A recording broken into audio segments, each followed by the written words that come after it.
O que é um medo espiritual? Quando eu não enfrento as dificuldades da vida, quando eu não me encorajo o suficiente para me desafiar como pessoa, quando eu me acomodo no meu mundo. A fé é um instrumental para nos fazer avançar esses territórios. A melhor maneira de vencer um medo é racionalizando. Quando você racionaliza, aí fala, gente, por que eu tenho medo de dormir sozinho se não existe absolutamente nada que possa justificar isso, né? Medo de dormir sozinho, hoje nem mais as crianças têm. Eu sei, eu entendo isso porque guardei muito no meu coração, muitos medos idiotas que eu fui vivendo e à medida que eu fui tomando consciência deles, eu fui avançando e vencendo. Não tenha medo de ter medo, não. Você vai vencer isso aí, eu te garanto que não é tão complicado assim. Agora, a maior dificuldade é quando a gente incorpora medos, os medos existenciais. Esses são perigosos na nossa vida. Tem gente que tem medo de ser feliz, por exemplo. Por quê? Por causa dos inúmeros entraves que traz dentro do coração.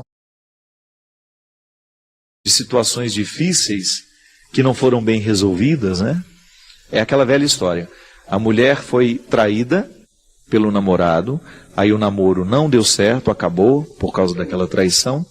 Ela vai levar dentro do coração o resto da vida o medo de ser traída. Então dificilmente ela vai estabelecer um outro relacionamento saudável, porque ela vai ficar sempre desconfiada, ela vai querer ser possessiva, porque foi traída um dia, vai trabalhar sempre com a possibilidade de ser traída de novo. Gera uma insegurança, e esse é um problema muito sério. Tem gente que vai enraizando esses medos dentro de si, e depois vai se transformando neles. Aí é aquela pessoa que tem medo da vida, tem medo de tentar, tem medo de ir adiante, de ir além. Eu acompanho de perto um processo assim de uma amiga minha que foi, durante muito tempo, refém dos próprios medos. E como é que ela se justificava? Cuidando da mãe. Ela não viajava sozinha, porque a mãe não queria. Mas no fundo era ela que tinha medo. Ela tinha uma série de receios em relação às coisas da vida, tudo sempre justificado, porque a minha mãe precisa de mim. No dia em que a mãe morreu, a estrutura do medo ficou a flor da pele ali. Todo mundo podia ver. Porque já não tinha mais o motivo que antes justificava, e agora precisava assumir-se como alguém que tem medo, como alguém que foi protegido demais ao longo da vida, que a mãe havia feito isso com ela. Criou uma estrutura de proteção e fez com que ela pudesse acreditar inconscientemente que tudo na vida era perigoso. Engraçado, gente, como nós somos vítimas disso. O medo, ele tem que ser um referencial de proteção. Toda vez que eu tenho medo, automaticamente eu tenho que olhar para o cuidado que o medo me sugere. Eu vou contar uma coisa para vocês que eu não ia contar, não. Eu sofri um acidente tem pouco tempo, ninguém ficou sabendo. Estava na casa de uns amigos, né, lá na Bahia, tinha um dia de folga, e aí me meti a andar naquele quadriciclo. Já viu aquilo? E aí, o que aconteceu? Estava lá, o casal de amigos tinha um quadriciclo, muito potente, muito veloz, me deu as primeiras lições, e eu não tenho muito medo de velocidade. Aí o negócio tinha 850 cilindradas. Fomos todos, e aí 2 horas depois eu estava me sentindo o Alan Prost naquele negócio. E aí, de repente, gente, eu com muita alta confiança, estava passando assim, um lugar muito bonito, era um barranco, tinha uns 5 metros de altura e do outro lado já era a praia. E aí o que aconteceu? Eu numa velocidade muito alta, eu não passei num terreno de muita depressão ali, de muita irregularidade, em alta velocidade, o que eu fiz? Capotei o barranco de 5 metros. E se aquele quadriciclo caísse em cima de mim, não ia sobrar nem o fio de cabelo para contar, porque aquilo é pesadíssimo, né? E aí, na hora que eu fui capotando aquele negócio no ar, a primeira coisa que me veio foi Gente, eu preciso sair fora debaixo desse negócio, porque senão eu vou morrer. E foi tão rápido que eu caí em pé, você acredita? Eu dei a reviravolta no ar, o quadriciclo capotou no ar, e eu caí em pezinho, ainda tive o cuidado de dobrar um pouquinho o joelho para não danificar. Até isso eu raciocinei.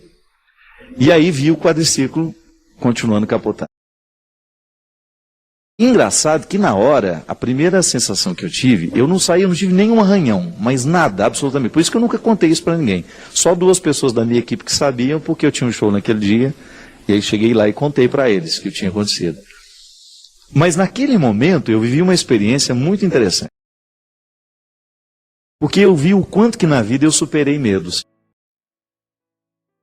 Você não faz ideia do quanto que eu era um menino medroso. Sempre fui muito medroso. E naquele momento daquela capotagem, eu agi com muita coragem, porque eu tive tempo de pensar em tudo. Uma fração de segundo, e protegido pela bênção de Deus ali me segurando na hora, né? Porque eu também não posso dizer, eu tenho certeza absoluta que foi Deus que me protegeu naquele momento. Mas foi determinante a minha segurança para enfrentar aquele momento de dificuldade. Eu acho que se eu não tivesse passado pelo processo humano que eu já passei, de começar a lidar com os meus medos, eu tinha medo de altura, não podia chegar perto, tinha medo de carro, tinha medo de acidente, tinha medo de tudo. Se de repente eu sou medroso demais e vivo uma situação dessa, é bem provável que eu venha a ter menos chance. E é interessante porque o processo dos medos em nós, ele sinaliza para o cuidado que a gente precisa ter.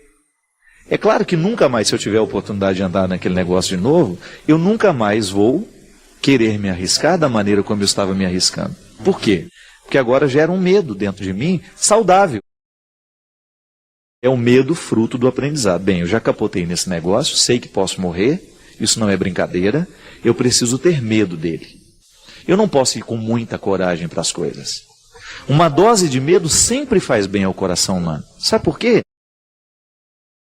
A gente vai ficando um pouco mais equilibrado na hora de lidar com as situações. Eu tenho que ter confiança no meu modo de dirigir, mas eu tenho que ter medo da potência do meu veículo, porque ele pode me fazer ultrapassar os limites. Pode retirar minha vida, eu posso morrer antes da hora. Então o medo na dose certa, minha filha, sempre será importante na nossa vida. O problema é você não pode permitir que aquele medo comece a lhe impedir de viver. Tem gente que não viaja de avião. Não é porque não pode, porque não tem condições financeiras, é porque tem pavor do tal do avião. Aquela minha amiga que eu estava contando a história é a mesma coisa. Suava frio, o corpo inteiro quando falava de fazer uma viagem. Sempre teve o sonho de conhecer a Terra Santa. Quando nós dissemos para ela, você vai à Terra Santa, nem que seja amarrado numa coleira de cachorro, ela queria quase morrer. E foi. Segurou na mão de todo mundo, tomou uns 4 Lexotan. E decolou rumo a Israel. Mas é a vida. Só que essa minha amiga, a gente tem que ter paciência com ela, porque só Deus sabe o quanto ela já superou os seus medos. Você também tem os seus medos que você pode. Faça uma lista de todos os medos que você já teve na vida. E de quais você já conseguiu se livrar. São muitos. É o processo humano. A autoconfiança, mas você saiba disso. O medo, na sua dose certa, ele só faz bem, porque ele faz parte do nosso instinto de proteção. Se eu tiver que desabar de novo de um barranco de 5 metros de altura, eu não quero mais. Então eu vou ter um pouco mais de respeito com aquele veículo que eu sei que ele é poderoso. Não é assim? Então não tenha muito receio para lidar com tudo isso.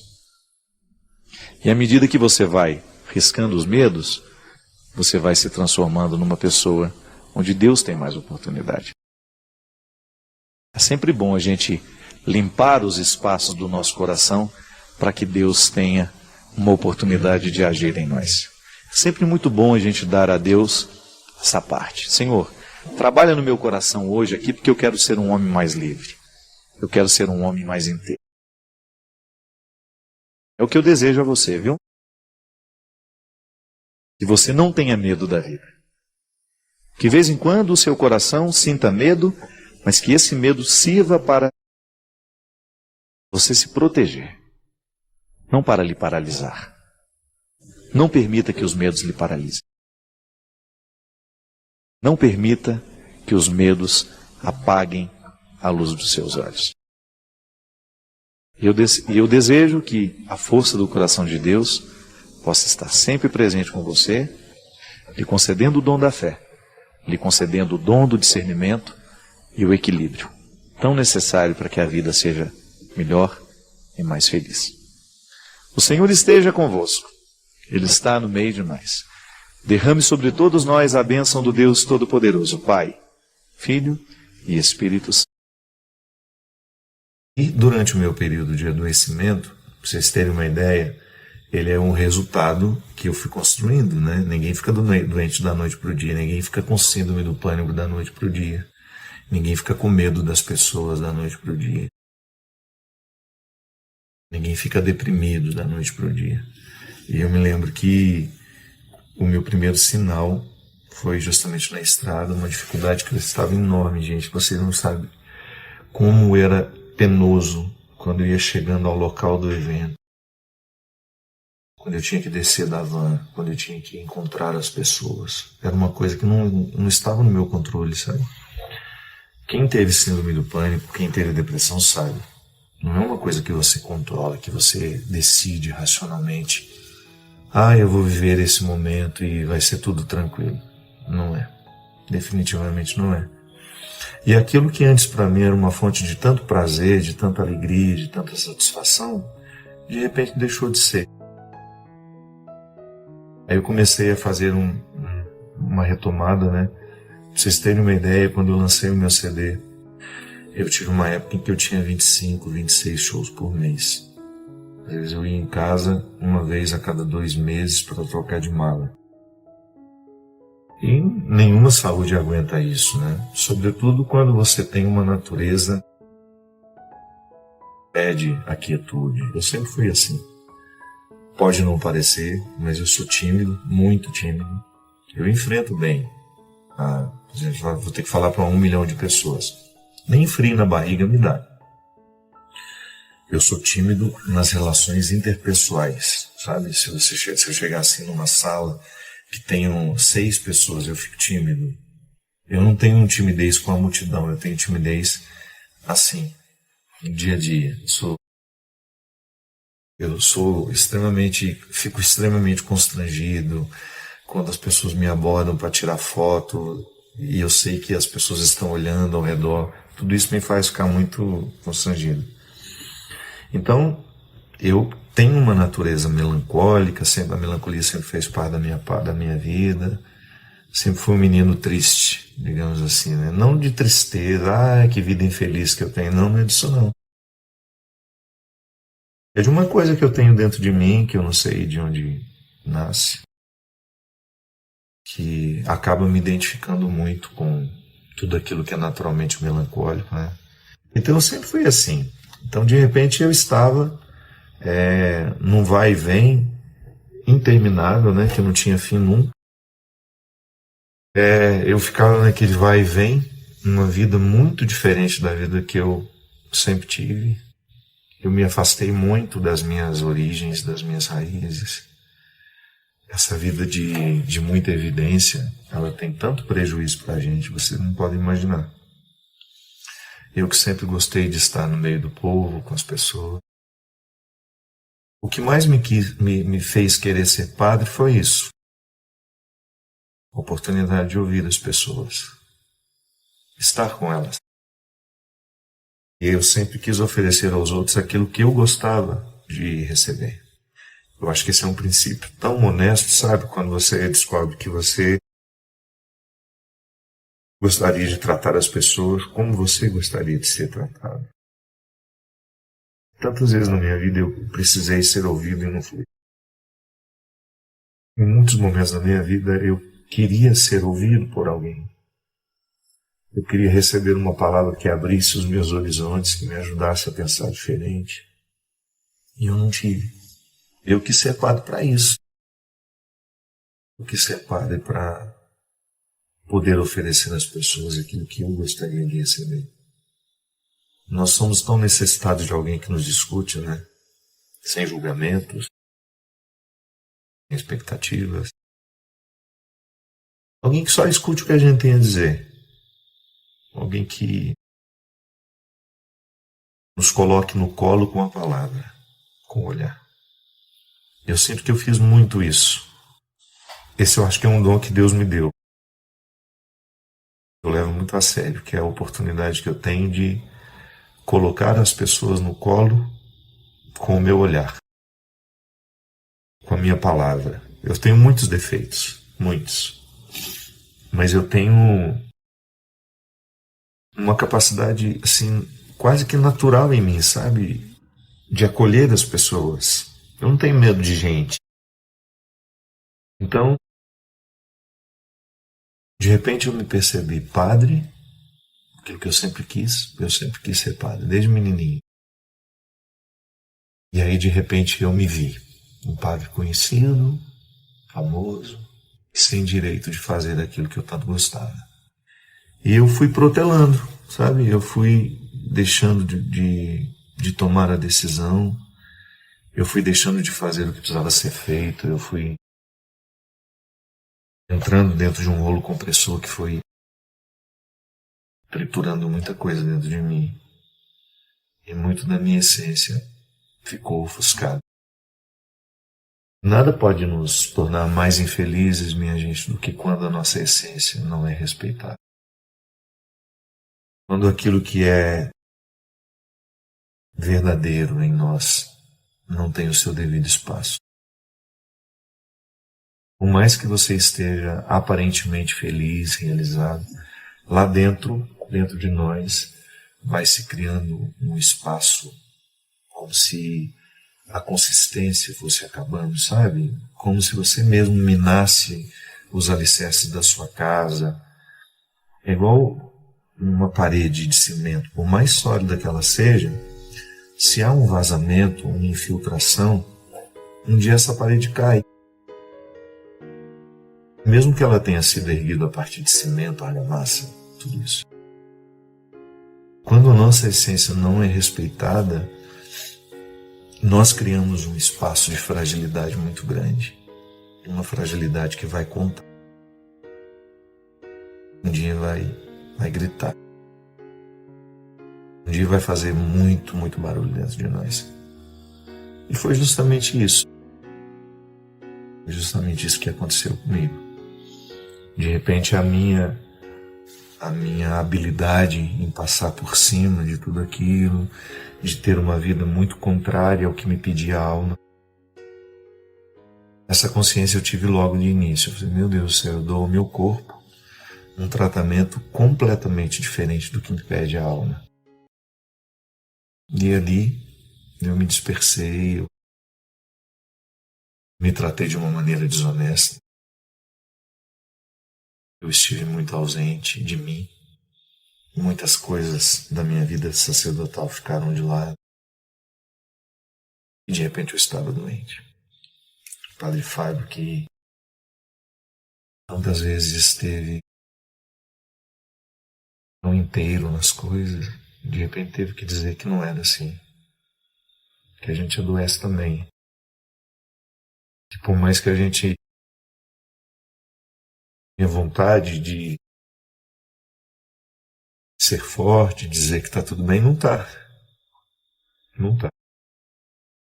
Mas foi tão libertador para mim, sabe? Porque para mim foi também muito bom. Porque eu me lembro que quando eu comecei a ser conhecido, sempre tem aquela possibilidade de você inventar um papel, né? De você fingir alguma coisa, para as pessoas gostarem um pouquinho mais de você. É uma tentação isso. E eu pensei na hora e falei, quando surgiu a primeira oportunidade de ir fora dos muros da igreja católica.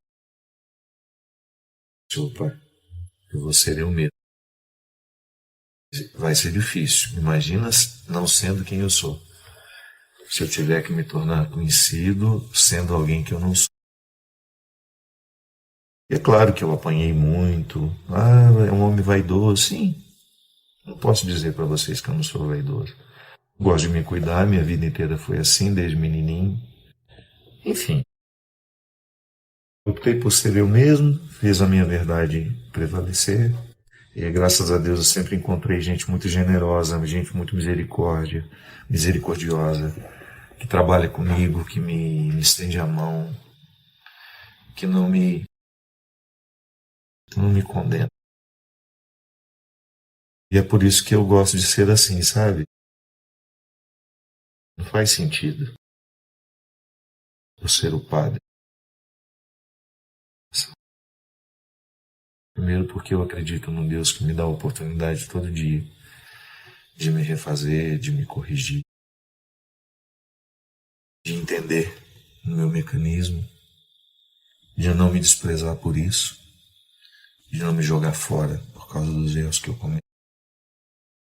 Eu acredito nesse Deus manifestado em Jesus que tem um carinho enorme pelos mais frágeis. Um Deus misericordioso que tem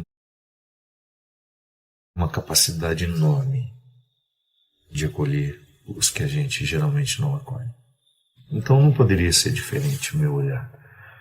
Não poderia ser diferente a minha presença na vida das pessoas.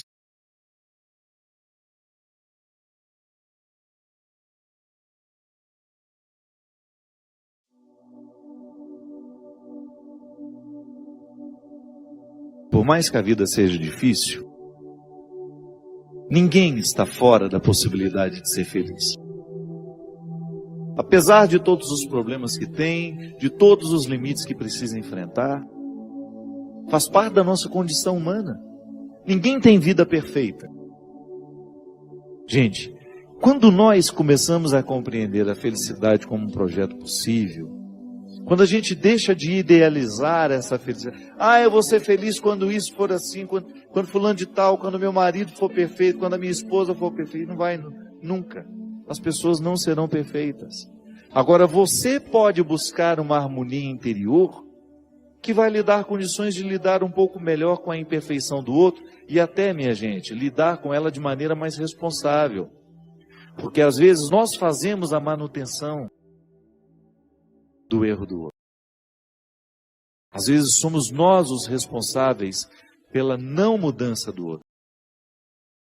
Muitas vezes sou eu o responsável por aquilo que não é transformado no outro. Minha gente, toda vez que Jesus nos coloca diante de uma realidade que precisa ser transformada, o primeiro a ser beneficiado somos nós. Porque às vezes a gente fica interpretando, que Deus egoísta é esse que fica querendo que eu seja como Ele quer que eu seja. Não. É que a consciência de Deus sobre o que eu posso ser é muito mais iluminada do que a minha. E o seu querer para mim é que eu esgote essas possibilidades ao máximo. Eu preciso elevar à categoria máxima as minhas possibilidades. Porque Deus sabe que eu posso. Ele sabe quais são os meus talentos, Ele sabe quais são as minhas possibilidades, as minhas aptidões. Mas eu posso correr o risco de morrer sem ter descoberto. Porque não cravei as unhas na matéria-prima da minha realidade. Não cravei as unhas para poder arrancar todos os excessos que tantas vezes me afastam daquilo que eu posso ser. E muitas vezes me limito a ser um ser amargurado, mais ou menos, derrubado. Porque não faço o enfrentamento para eu ser quem eu posso ser. Nós somos a luta, nós somos a estrada. Eu vou me transformando, eu vou agregando na minha experiência tudo aquilo que eu vou recolhendo pela estrada. É isso que vai me tornando mais feliz, minha gente. E eu gosto particularmente de usar muito mais o termo realizado do que feliz. Eu preciso me realizar como pessoa. Eu acho que a palavra realização ela inspira um pouco mais do que felicidade. Eu ser um homem realizado, mesmo tendo problemas, estou no lugar certo, fazendo a coisa certa. Por isso vou dormir bem. Por isso vou estar satisfeito com as lutas que eu preciso enfrentar. Porque dificuldade todo mundo tem. Não é no seu trabalho que tem dificuldade mais. Não. Você pode até no primeiro momento se iludir achando que você tem mais problemas do que eu. Cada um tem a sua quantia. E se a gente for ter a honestidade de contar, nós vamos descobrir que nós temos problemas muito parecidos. Agora, você precisa enfrentar os seus problemas. Eu não posso enfrentá-los por você. Eu preciso enfrentar os meus problemas. Eu tenho lá, na estrutura da minha vida, os problemas que são próprios da minha vida. Que são próprios do meu ser. Da estrutura que me cerca. E preciso administrar diariamente tudo isso para que eu tenha o direito de extrair a satisfação de ser quem eu sou. Um médico, por exemplo, ele tem os problemas que são próprios da profissão dele. E ele consegue ser feliz mesmo tendo todas as dificuldades ali. Por quê? Porque ele enfia as unhas na realidade e vai lá buscar o motivo da sua satisfação. A satisfação é um diamante que nós vamos encontrar todo dia, no meio dos cascalhos. Porque se você resolve prestar atenção naquilo que deu errado, você vai se distrair com os cascalhos e você nunca vai chegar ao diamante da realidade. Quantas coisas dão errada todo dia? Se você escolhe ficar nelas, você vai ficando aborrecido com o tempo, amargurado. Se você não é capaz de ver o lado bom da vida, você vai ficar sempre lá, aquela pessoa cabisbaixa, desinteressada e desinteressante também. Porque é muito ruim a gente ficar próximo de uma pessoa assim, que não encontra motivos para a sua alegria, que fica sempre pedindo o diamante do outro que não encontrou o seu. Não é justo com o outro, não é justo com você. Você tem o dom de garimpar esse diamante em você. Não queira recolher o diamante que o outro alcançou. É seu, é sua luta. E outra, você pode até se iludir, o diamante que ele alcançou vai me trazer alegria. Não traz, não. O diamante da realidade só tem brilho aos olhos de quem o de fato produziu. Quem de fato o produziu. Eu preciso produzir na estrutura da minha realidade um diamante por dia. Porque é com esse diamante na mão que eu encerro o dia. É com ele que eu enfrento a noite. E é com ele que eu recebo o dia de amanhã. Só que amanhã ele não serve mais. O diamante de hoje brilhou hoje. O diamante de hoje me enriqueceu hoje. Amanhã eu tenho que começar a luta toda de novo. Porque ele não sobrevive à luz do dia amanhã. Serviu para hoje. Amanhã a realidade será outra. Os problemas serão outros, as alegrias serão outras, os desafios serão outros.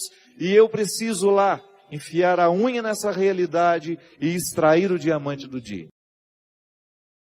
Não é assim que você precisa fazer lá no seu trabalho todos os dias? Se você insistir em ficar com a cara amanhecida, não vai conseguir nada. Se você chegar no seu trabalho amanhã, do mesmo jeito que chegou hoje, não espere muito de você. Você tem de renovar antes de sair de casa esses motivos. Se nós não renovamos esse diamante diariamente, ele vai perdendo o brilho, aí nós vamos ficando com aquela pedra morta na mão. Desanimados, sem vida, sem alegria. E isso vai gerando em mim, minha gente, um desconforto existencial, e eu deixo de buscar a pedra todos os dias. É por isso, por mais pecaminosa que seja a estrutura onde nós estamos, o desafio é pessoal. Eu tenho que buscar a pedra, o diamante que está no meio de tantos cascalhos, porque senão a minha vida vai perdendo sentido. A minha vida vai perdendo o brilho, vai perdendo o viço. Se na sua casa, se você não fizer a sua busca por ser o melhor filho, o esposo fiel, a esposa fiel, o irmão, isso vai perdendo com o tempo. E daqui a pouco você não acredita mais na sua experiência. Quando você deixa de acreditar naquilo que você pode alcançar de você mesmo, você está decretando a sua sentença de morte. Quando você se deixa levar por aquilo que é mais mesquinho em você, você decreta a sua sentença de morte. E não basta estar no meio dos outros. É preciso estar com os outros. Mas a gente só pode estar com os outros quando a gente conseguiu harmonizar no mais íntimo do nosso coração a nossa identidade, a nossa luta pessoal, o nosso autoconhecimento, esse crivo onde nada escapa ao questionamento da consciência. Será que eu estou sendo negligente? Será que eu estou deixando de buscar essa pedra preciosa?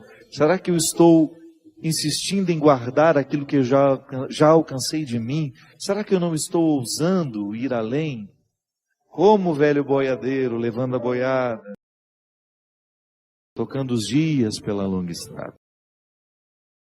É assim que Deus nos quer, minha gente. Vida perfeita não temos, mas a gente pode ser um bom garimpeiro. E eu gostaria de começar esse programa com uma pergunta. O que é que você faz quando a vida não dá certo para você? Como é que você reage diante de tudo aquilo que não aconteceu do jeito que você esperava? Como é que você costuma reagir diante daquilo que é trágico, daquilo que faz sofrer, daquilo que te desconcerta? Como é que você reage diante de tudo que na vida é contrário? Pergunto isso porque pessoas interessantes costumam nascer da solução que dão para essas realidades. Eu já vi muita gente interessante crescer na vida e tornar-se ainda mais interessante justamente porque soube administrar uma dificuldade. Faz parte da vida humana, né? Sobretudo quando a gente é criança, a gente acreditar que tudo tem que ser certinho, que tudo é muito bonito. Faz parte daquela visão ingênua que a gente tem da vida, né? Que as pessoas são perfeitas, que as realidades são perfeitas, que o mundo é perfeito. Faz parte do contexto da infantilidade, daquilo que é ingênuo. Mas de repente a vida vai nos encaminhando para a gente descobrir que não é bem assim. Não é como a gente sonhou, não é como a gente imaginou, não é como a gente idealizou. É o momento em que o ser humano começa a lidar com seus fracassos. Porque a gente só sabe que é fracasso à medida que a gente toma consciência dele e administra. Não é verdade? Quando a gente é criança, nós vamos sendo contrariados e nós vamos descobrindo que nem tudo é do jeito que a gente quer. E é por isso que no processo da educação, pais e mães, irmãos e todo mundo que faz parte do processo da educação da criança, a verdadeira educação consiste em contrariar na hora certa. Porque se a gente não contraria o filho na hora certa, depois ele vai ficar infantil o resto da vida, achando que tudo tem que ser como ele quer. Você já deve ter convivido com pessoas assim, que ficaram infantis durante muito tempo porque não tinham condições de lidar com os próprios fracassos. Foram pessoas mimadas pela vida. Não enfrentaram as dificuldades porque foram poupadas o tempo todo. E você já deve ter identificado isso em você. Momentos em que você tinha dificuldade de lidar com seus problemas, com as adversidades, com aquilo que era contrário ao que você queria, justamente porque faltou maturidade. Mas você também já experimentou o crescimento que é possível acontecer cada vez que nós sabemos colocar a vida sobre a mesa, descobrir o que a gente não gosta, o que a gente gosta e aprender a conviver com isso. Digo isso, minha gente, porque nós só poderemos alcançar o ideal da santidade que Deus nos propõe o dia em que a gente começa a ter consciência de que o santo se faz a partir dos contrários. É o momento que a gente precisa identificar dentro de nós aquilo que nos desafia para a gente crescer ou para a gente involuir. Involuir é você retroceder, né? É você deixar de avançar. Quantas vezes na vida nós passamos por situações que, porque a gente não soube enfrentá-la, porque a gente não soube administrá-la, a gente evoluiu, a gente se transformou numa pessoa pior. Mas o processo de Deus na nossa vida é nos fazer avançar. É a gente descobrir aquilo que hoje está nos contrariando, é a gente descobrir um sofrimento que hoje está agudo dentro de nós, e nós darmos uma direção certa a esse sofrimento, para que ele venha nos amadurecer.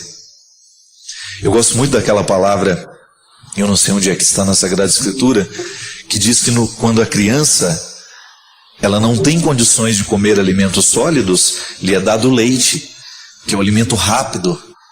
É fácil engolir, não é verdade? Não dá trabalho tomar um copo de leite, mas dá trabalho comer um prato, arroz, feijão, um pedaço de carne. Mas nós, à medida em que nós vamos crescendo, nós não podemos ficar somente no alimento fácil, porque senão a gente vai morrer desnutrido. O alimento, o leite, é o alimento de um tempo certo da vida. É um tempo controlado, a medicina nos ensina quanto tempo a criança pode ficar só com o leite materno. Mas depois ela começa a ter que fazer o esforço de comer comidas mais sólidas para melhorar até mesmo o seu processo, para o seu crescimento, para o seu desenvolvimento humano. Ela precisa passar do alimento fácil para o alimento mais difícil de ser digerido. O organismo vai se adaptando a essas mudanças. A fisiologia nos ensina tantas coisas sobre a vida espiritual. E a Sagrada Escritura, quando coloca isso, está justamente nos mostrando que, da mesma forma como a fisiologia precisa de coisas mais fáceis no início, com o tempo ela vai pedindo também realidades mais difíceis, mais complexas. É como aprender matemática. A gente só será capaz de realizar operações de álgebra se um dia a gente aprender que 1 mais 1 é igual a 2. Quando nós passamos pelas operações simples, a maturidade espiritual humana, minha gente, passa pelas mesmas regras. Se eu não soube administrar os pequenos conflitos que a vida me ofereceu, eu não vou conseguir lidar com as grandes dificuldades que a vida vai me oferecer à medida que o tempo passa. E é interessante isso, porque ninguém está livre disso. Envelhecer é você lidar com os limites da vida. A disposição que você tinha na sua juventude, você não tem mais hoje. Mas quem disse que isso é perder? Isso é perder quando você olha apenas de um foco. Mas se você amplia a visão que você tem do envelhecimento, você vai descobrir que a idade, a velhice, a maturidade, vai lhe dando oportunidades de você lidar com você mesmo de um jeito novo. Você começa a esbarrar no limite de forma positiva e você descobre naquele limite uma causa de crescimento para você. Você descobre naquela realidade que é contrária, aparentemente algo que está colocando ainda mais limites para você, mas aí você descobre que existe um passo a ser dado naquele momento. Crescer em Deus. Eu, quando eu fico melhor como pessoa, porque eu me despertei para uma realidade que antes me acorrentava, antes me deixava pior, a gente começa a galgar espaços mais nobres, mais elevados. E isso é crescimento espiritual. Ontem, por exemplo, no lançamento do nosso livro aqui em Belo Horizonte, Cartas entre Amigos, eu e Gabriel Chalita, uma mulher colocou o livro Cartas entre Amigos para eu autografar, me olhou e disse assim: Padre Fábio, eu li o livro Quem Me Roubou de Mim, e sabe qual foi o resultado daquele livro na minha vida? Eu disse: não. Fiquei pensando, né, alguma coisa espiritual, alguma vitória que ela alcançou do ponto de vista, libertou-se de um relacionamento, qualquer coisa assim. Ela disse: eu terminei o livro e comecei um processo de emagrecimento, perdi 36 quilos. Foi interessante isso? Uma leitura espiritual influenciar na sua disciplina física.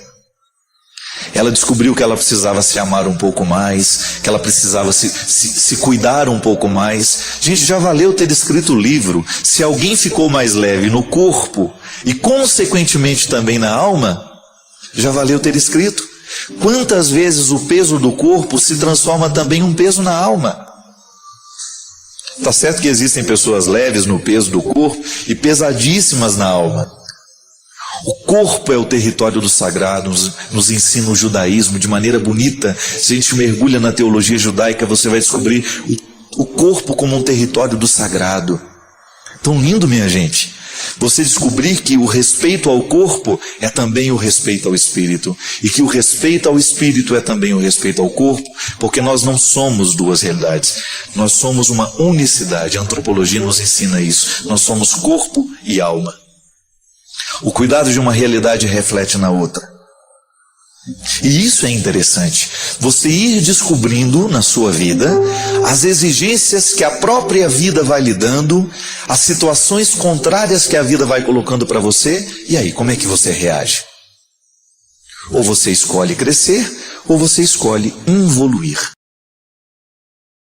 E às vezes a coisa é tão trágica que a gente pensa, não, aquela pessoa agora vai só piorar, e de repente ela reage de uma maneira tão nova. Por quê? Deus é o motivo é a lente por onde nós olhamos a realidade. Tudo depende também da lente que nós olhamos, né? Para qual lugar nós estamos colocando? Qual é o filtro por onde passa o nosso olhar? E religião é para isso, minha gente.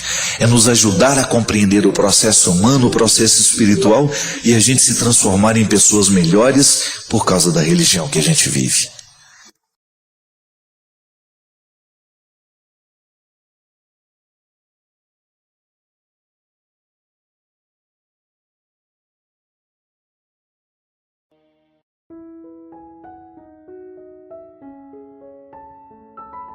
Muitas vezes nós matamos a nossa vida, ou matamos a oportunidade de viver bem, porque nós não somos capazes de fazer a leitura correta do que o tempo está nos pedindo.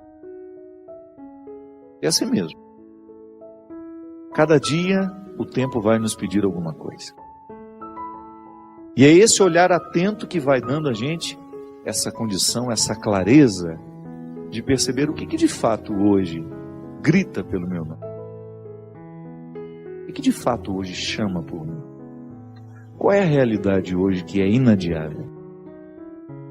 Minha gente, às vezes nós somos tão negligentes na percepção disso, que às vezes nós desperdiçamos um mês, um ano, 10, 20, colocando o nosso empenho numa realidade que nem era para aquele momento. E é por isso que é tão interessante a gente desenvolver a habilidade de dizer não e de dizer sim. Que essa é uma habilidade que só a maturidade nos traz. Que às vezes, porque somos imaturos, nós não sabemos nem dizer não. Não sabemos olhar as urgências do tempo. Então a gente vive para agradar o outro. Antes de agradar o outro, você precisa perceber o que a vida está pedindo de você. Que nem sempre aquilo que você pode fazer para agradar o outro, está em consonância com aquilo que a vida está pedindo de você. Mesmo porque para a gente crescer, nós temos que ter coragem de cortar muitas coisas. A Sagrada Escritura diz, tempo de matar, tempo de fazer nascer. Tudo depende da percepção aguçada que nós precisamos ter para olhar o momento presente e descobrir o que de fato merece o nosso empenho. Quantas vezes eu na minha vida me empenhei no lugar errado, na questão errada. E depois não tem como ser feliz.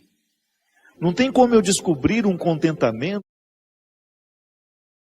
sabendo que o meu empenho não foi onde deveria ter me empenhado. Não há possibilidade de eu me sentir realizado, de sentir-me bem com as minhas escolhas. Porque o que vai fazer com que eu me sinta bem é olhar para o contexto das minhas escolhas e ficar confortável com aquilo que foi escolhido. É interessante porque, às vezes, a nossa maneira de viver nos priva até mesmo dessa percepção. Estamos muito estranhos a nós. Não é estranho com o outro, não. É estranho a nós mesmos. Estranhos a nós mesmos. O corpo precisa de algo. Sim, eu preciso de sustento para a minha vida. Eu preciso de significar a minha matéria. Eu preciso colocar alma em tudo aquilo que sou eu. Até na casa onde eu moro. E a vida tem me ensinado que a casa não é um aglomerado de paredes. A casa é um sentimento que me ocorre. Não é só uma construção material, não. Quando eu entro dentro daquelas paredes que eu construí com o meu trabalho, ali eu identifico a alma que me... o sentimento que me ocorre. Eu tenho certeza que todos experimentamos isso. Quando a gente abre a porta da casa, quando a gente entra, é um sentimento bom que nos ocorre. Isso é alma. É quando a matéria está plena de significados. É quando a gente começa a atribuir um significado que ultrapassa as paredes, os móveis, o telhado ou a laje, o jardim, o portão de entrada. É um sentimento que nos ocorre. E é interessante que a qualidade da nossa vida depende, está intimamente ligada à nossa capacidade de depositar a alma nas coisas. Eu não estou falando dessa alma, do significado mais profundo da nossa vida, dessa dimensão espiritual que, que me conecta com a eternidade. Não. Eu estou falando de tudo aquilo que vive e que faz sentido à matéria. Traz sentido àquilo que é material. Então a gente usa de maneira inadequada o termo alma. Perceber que os meus objetos estão perpassados por um significado que ultrapassa a matéria. Como dizia Rubem Alves, né? Existem coisas que são mais que coisas, são coisas que nos fazem lembrar. Isso é, virar um sacramental. Da mesma maneira como eu trago uma lembrancinha da viagem, aquilo é para mim apenas um sacramental de alguma coisa que foi boa, que foi vivida, que foi experimentada, que me fez bem. Mas agora, na minha oportunidade de colocar alma neste corpo, nessa oportunidade única que eu tenho de viver diariamente bem a minha vida e assim inflar ar em tudo isso, da mesma maneira como eu percebo essa outra alma das coisas, da minha casa quando chego, de um sentimento que me ocorre, o viver bem, me trazendo a consciência de que hoje, quando eu observo as urgências da minha vida e me empenho nessas urgências, eu estou colocando alma no meu corpo. Ah, padre, essa visão separatista não combina com a teologia cristã. Eu sei. Isso é só didática. Essa separação é apenas didática. Funciona tudo junto. Corpo e alma estão, embora sejam realidades distintas, funcionam juntas. É unidade. Nós proclamamos a unidade de tudo isso. Agora, quando eu percebo, quando eu identifico que eu não estou fazendo, que eu não estou me empenhando para viver bem, eu estou sim fragilizando os recursos da minha alma, que são justamente para me ajudar a viver bem a própria vida do corpo. Trabalham em conjunto, minha gente. E nós muitas vezes negligenciamos a observância do tempo, como na Escritura que diz. O escritor sagrado fala justamente isso. Tempo de chorar e tempo de rir. Há momentos que a própria vida te mostra a necessidade de chorar, de jogar para fora os seus excessos, de não ter medo da tristeza, de permitir que essa tristeza cave dentro de nós as suas riquezas e que nos ajude a encontrar a pedra preciosa que só o sofrimento poderia nos levar a conhecer. Depois vem o riso. O riso não nasce por acaso. A gente já cantava aquela música também, né? Ando devagar porque já tive pressa e trago esse sorriso porque já chorei demais. O sorriso é o resultado da lágrima bem chorada. O sorriso é o resultado final de um processo de luta que nós estabelecemos, de observar dia a dia qual é o empenho que aquele dia me pede, o que hoje eu preciso fazer para ter o direito do sorriso amanhã. E é bom, você sabe por quê? Porque à medida que nós estamos passando o perrengue, sabendo que ele será construtivo, já nascem pequenos sorrisos ao longo desse processo. Quando a gente fala de um sorriso final, é apenas a metáfora de um processo bem feito, bem vivido. Tempo de abraçar, tempo de se afastar. Quanto sofrimento, né? Em perceber o distanciamento como necessário ao crescimento do outro. É aquele filho que vai embora para estudar. Não dá para reter filho. Isso que é tempo de abraçar, é tempo de cuidar, é tempo de estar junto. E vai chegar um momento em que esse afastamento será necessário para o próprio curso da vida. Depois volta. Mas num primeiro momento a gente precisa do distanciamento. É a urgência do dia. Chegou a época, é preciso estudar. É preciso buscar um futuro fora daqui. Minha gente, quando nós observamos o movimento do tempo e as suas urgências, a gente entra dentro do contexto de uma sabedoria irrenunciável à nossa realização humana. Tempo de rasgar, tempo de costurar. Se a gente não tem coragem, muitas vezes, de rasgar algumas realidades, depois jamais conseguiremos viver a libertação dela. Hoje até escrevi sobre isso. Muitas vezes, nós lamentamos perder, quando na verdade a gente vai observar aquilo que a gente perdeu, não foi perda, foi libertação. Quantos relacionamentos precisam ser rasgados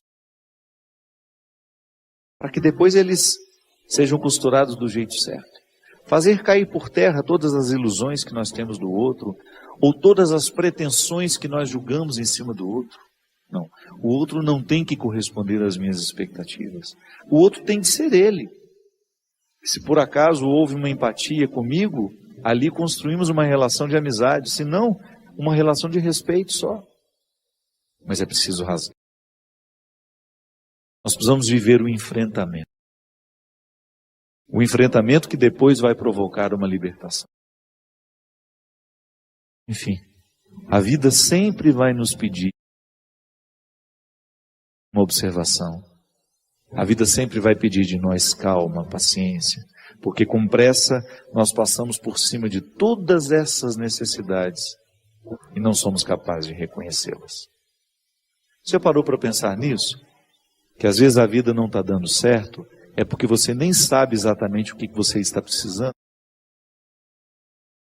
Às vezes nós ficamos tão aflitos, tão angustiados e não sabemos por quê. Faltou chegar ao ponto-chave. Faltou descobrir o ponto nevrálgico ali, onde de fato está iniciando o conflito. Paciência, né? A gente não tem paciência nem para descobrir o que está nos angustiando. É a nossa pressa, é a vida estranha que nós vamos viver.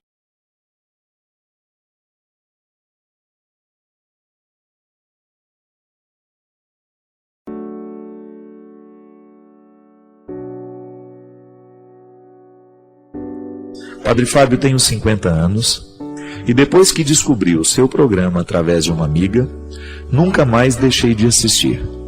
Tem sido uma bênção na minha vida e da minha família.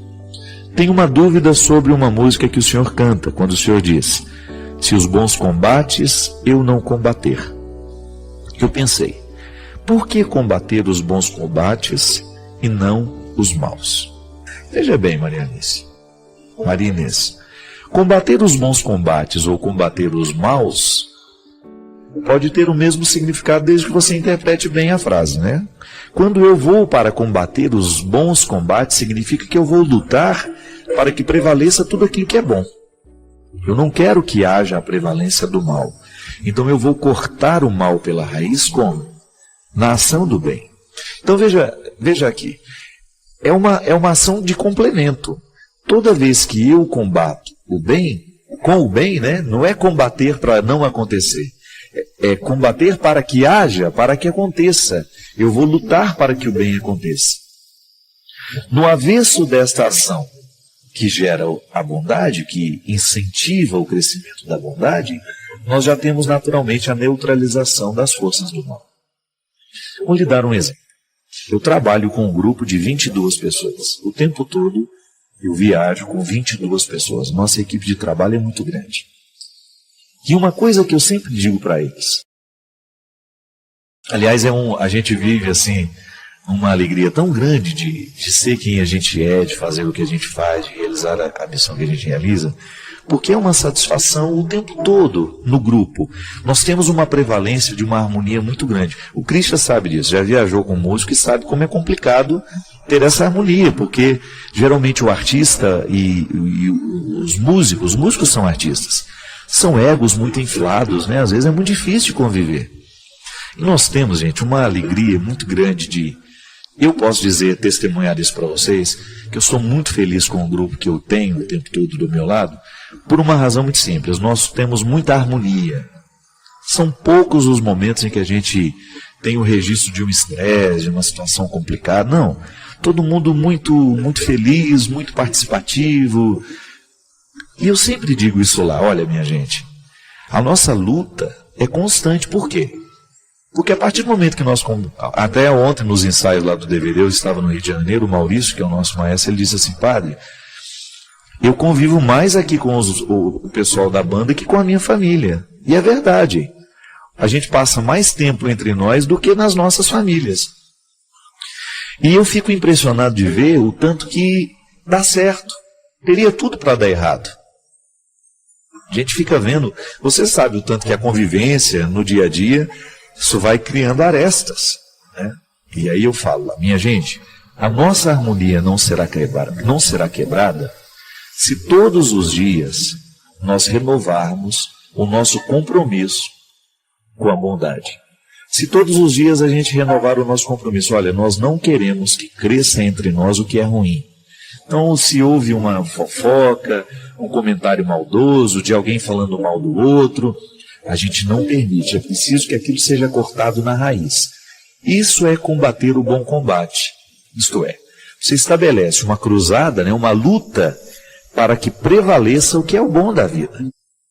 E quando você faz o trabalho, quando você exerce esse artesanato do bem, né, porque o bem é um artesanato, se você vai lá e faz com que o bem prevaleça, automaticamente você está impedindo a prevalência do mal. Essa é a luta de todos os dias, e não é só um privilégio e nem uma tarefa que eu tenho que viver. Todo mundo tem. Descubra aí onde é que está o seu grupo, quais são as dificuldades que você tem como grupo, e você vai saber muito bem onde é que você tem que trabalhar esse bom combate. Isso é uma questão de sobrevivência para nós, minha gente. Você já imaginou? Você trabalha num ambiente onde você tem lá 5, 6 pessoas. Se o mal começa a prevalecer, a vida fica insuportável. A gente fica vendo, né, a narração de tantas histórias violentas. Liga a televisão e você vai ver. É o relato todos os dias de crimes hediondos acontecendo entre nós, de uma onda de violência crescendo. Por quê? É a prevalência do mal? O mal de alguma maneira está muito grande entre nós. Por quê? Porque ele encontra adeptos. Ele encontra pessoas que, ao não combaterem para que o bem prevaleça, acaba dando um espaço para o mal. Porque é um problema muito sério, porque às vezes a gente acha que a maldade está somente em quem faz. Não, a maldade está também em quem é omisso com o bem. Se eu posso fazer o bem e não o faço, se eu me acomodo, então de alguma maneira eu estou permitindo que o mal prevaleça. Isso é complicado, sabe por quê? Porque às vezes nós corremos o risco de ficar com uma consciência adormecida, né? Você acha que, eu não faço mal a ninguém, mas também não promove o bem. Veja bem, é uma situação extremamente perigosa.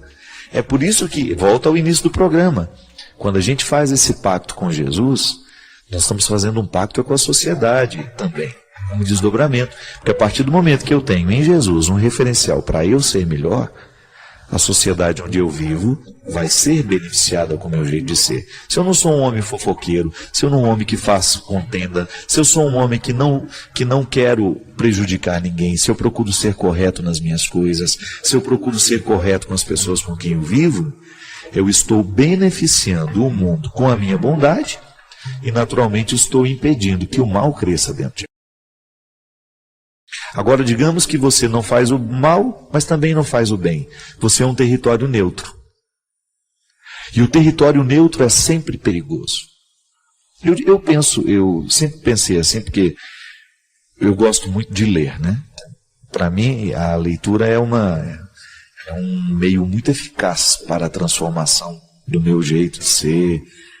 Eu supero os meus paradigmas, né? O meu jeito de pensar é lendo. Por que eu fico intrigado com a leitura? Por quê? Quando eu ocupo a minha cabeça com uma boa leitura, então tudo bem, estou aqui, eu sei que esse livro é bom, e eu tenho certeza que esse livro vai interferir em mim. O que eu faço? Eu ocupo a minha mente com aquela leitura boa. Automaticamente eu estou neutralizando, eu estou impedindo que as coisas ruins no mundo aconteçam e tenham espaço para crescer dentro de mim. É isso? Combater o bom combate. Com bons hábitos. Eu vou lá então começar a ter um estilo de vida um pouco melhor. Por quê? Porque eu mereço. Primeiro, no primeiro momento eu penso que eu mereço essa boa leitura.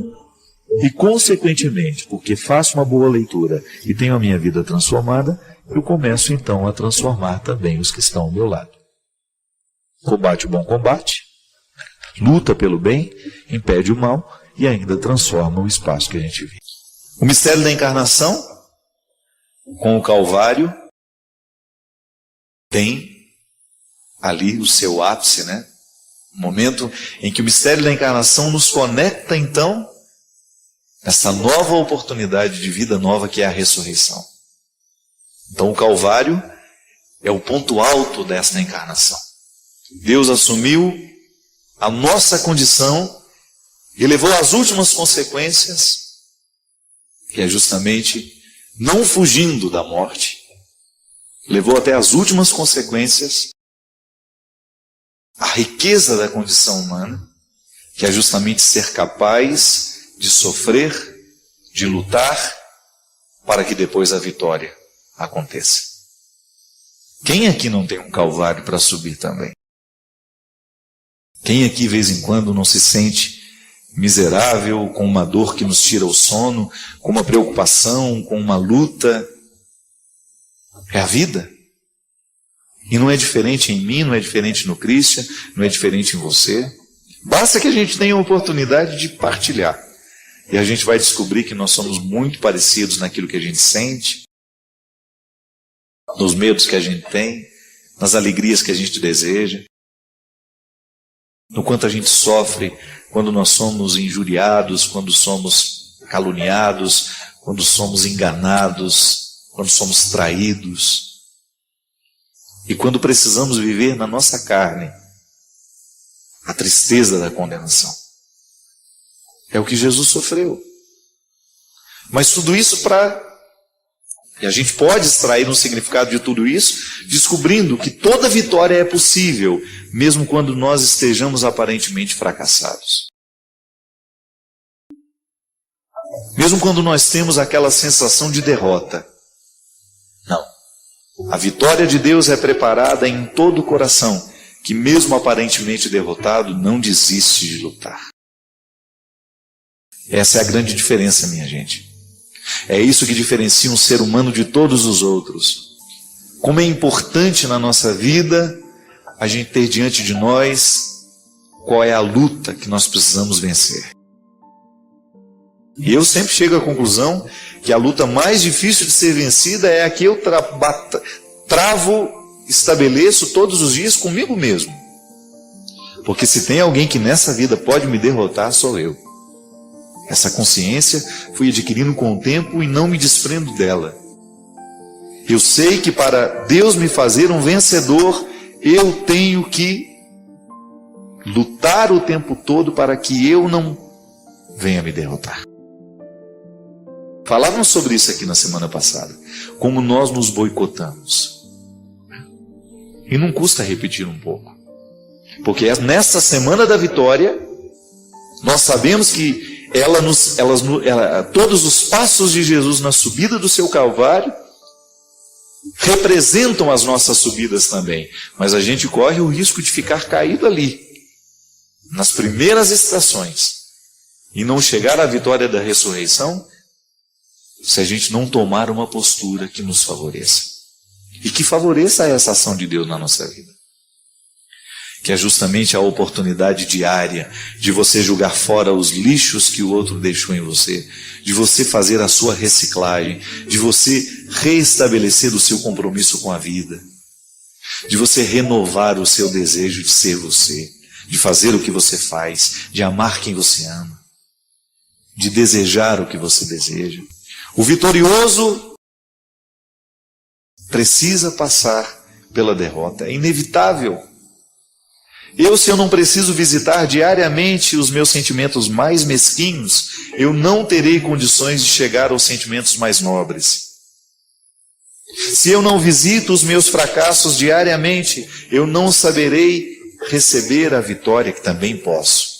Ainda hoje vivi um momento tão iluminado hoje à tarde, tomando uma decisão da minha vida ali, naquele momento. Pedi a Deus, meu Senhor, me dê aqui um sinal da sua proteção e de que estou fazendo a coisa certa. Quando olho para o céu, minha gente, um arco-íris, lindo, mais lindo, que durou 2 minutos. Eu vi naquele sinal da natureza, como que Deus dizendo para mim, vai lá, meu filho, faz o que você precisa fazer, que eu estou do seu lado, como sempre estive. Não vou permitir que você dê um passo em falso. Porque eu vou te falar uma coisa, esse padre aqui é pecador, é miserável. Mas se tem uma coisa que ele tem, é a certeza da proteção de Deus. Tenho muitas misérias, mas são muitas. Visito todos os dias essas misérias, nem tanto com atitudes, mas no reconhecimento da miséria que mora dentro de mim. E graças a Ele, eu faço o meu esforço diariamente de não permitir que essas misérias venham prevalecer. Porque o projeto dele para mim é muito maior. O projeto dele para você é muito maior. E fazer a experiência dessa vitória é passar por aquilo que você é. É inevitável. Se você não estiver disposto a lidar com você, desista, você não saberá lidar com Jesus. Querer essa vitória significa também fazer a minha luta diária para que eu tenha condições de atualizar essa vitória de Deus na minha vida. Mas aconteceram tantas coisas desagradáveis, estamos acima disso. Eu já disse isso aqui várias vezes. Eu prefiro ser roubado a ser aquele que rouba. Eu prefiro ser enganado a ser aquele que engana. Eu prefiro ser o crucificado a ser aquele que crucifica. Então você tem problemas psicológicos, você é doente. Então, porque eu optei por fazer uma experiência de ser como Jesus. Mesmo miserável. Eu quero o tempo todo mirar a minha vida, pautar a minha vida, as minhas escolhas nas escolhas dele. É assim que a gente vai, né? Eu do meu jeito, você do seu, mas juntos. Juntos. Pode deixar o seu pedido de aconselhamento, mas também o seu pedido de oração. Que Deus abençoe muito você, que Deus lhe dê muita sabedoria para você também lidar com as suas perdas. Que o tempo todo a gente está perdendo. O tempo todo nós passamos pela experiência de perder. É inevitável. A vida é assim. Mas ao mesmo tempo, nós queremos aprender com aquilo que a gente perde.